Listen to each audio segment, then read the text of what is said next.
Alright, welcome back to Unturned. Well, is it? Alright, this is mostly for folks on my server, and many of you new players out there are gonna run into a lot of guns in this game.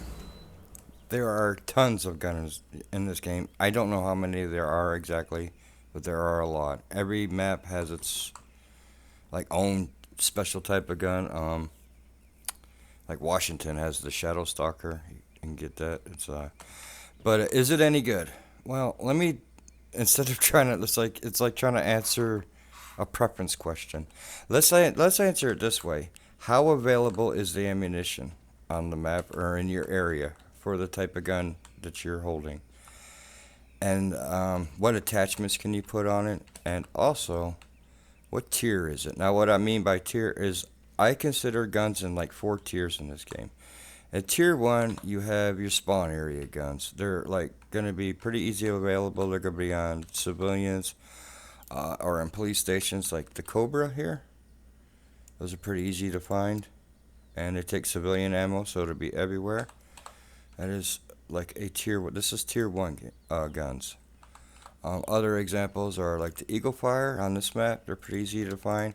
Eagle Fire is actually pretty decent, but it has burst.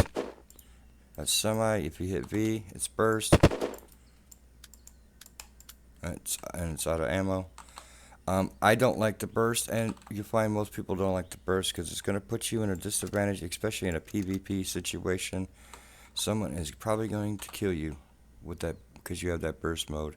And there's like specialty guns on certain maps. Um, this would I consider a tier one gun. This is just what I consider. These are tier one guns. You usually can't put many attachments on it. This one you actually can. The Bulldog isn't too bad, but I would consider that a tier one gun. So these and most you're gonna find the majority of guns in this game are tier one.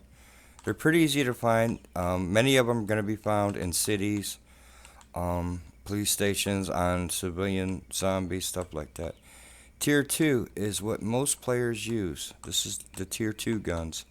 These are examples of like the Maple Strike, very popular on PIE. On this map, it is the Heartbreaker. Also, not so much on the, I airdropped a lot of these guns. Also on this map, you have the Zabetnikov. The Ranger. See, the only difference between these is do they take Ranger or military ammunition. Other than that, they are basically the same. The Ranger weapons have more durability. They're like tougher, as an example, but they're less accurate. The military guns are a little weaker in the durability, but they're more accurate. That is tier two. This is what most people use in the game is the tier two guns. And basically the only difference is the ammunition type and what I just explained on the durability. And then other than that, it's personal preference. So maybe in your area, like my base is where map info. My base is up here next to Heritage Valley, which Ranger ammunition and Ranger stuff is really easy to find.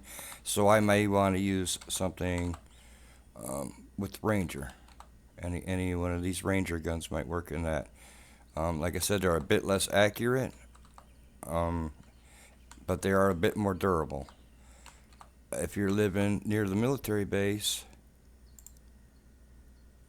you may want to use something like the Heartbreaker. There's going to be more ammunition and more attachments for that.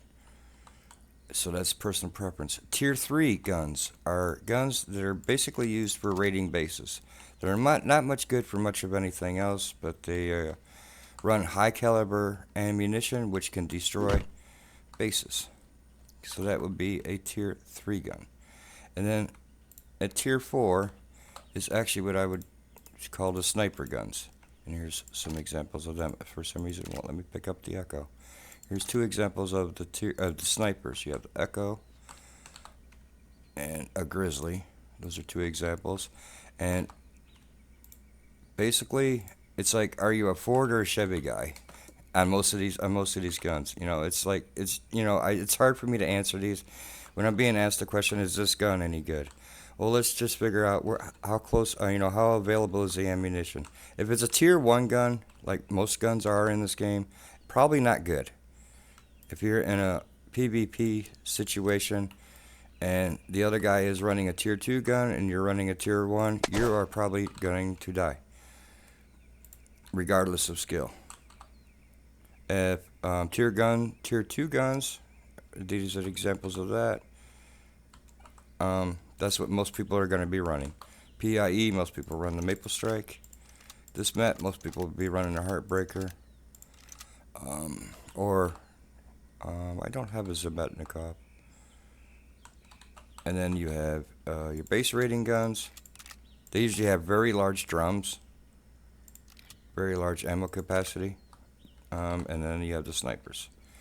That is the best way to describe the guns in this game, and it's all personal preference and where you are or at on the map, how available is the information, what attachments can you put on it, things like that. For tier 1, like for example, I really like the Cobra because you can put a Cobra box in it and it's 40 rounds. I think that's pretty neat. I don't really have... The Eagle Fire would be fine because the ammunition would be pretty available for it, but that burst mode is really going to put you at a disadvantage. So if I had to choose... Yeah, I'd probably choose the Eagle Fire on this map, which is Washington. If I had to run a tier 1, and maybe for a secondary, I would run the Cobra. But as just personal preference, your mileage may differ. This is like my all-time favorite gun is the Maple Strike, but this runs pretty similar. It's basically the same gun. It's personal preference if they're both available. I like this for a Ranger gun. I think that is pretty cool. I like it because it comes with the scope automatic. It comes with the scope built in. You don't have to find a scope. I think that's why I like this gun the most. Like I said, they're less accurate but more durable. Tier 3, I'm not a huge base rating guy, and if I do, I use demolition charges, so I don't really care. I'm not a big sniper guy, but the Echo looks sweet as hell, so I like the Echo. And that is your questions answered about, is this gun any good? That is the best way I can answer it. So there's a wiki out there if you want to know all the specs. That's the best I can tell you. If you want to know the specs on all the guns, there's a wiki out there, and help yourself. With that, I will see you on the next one.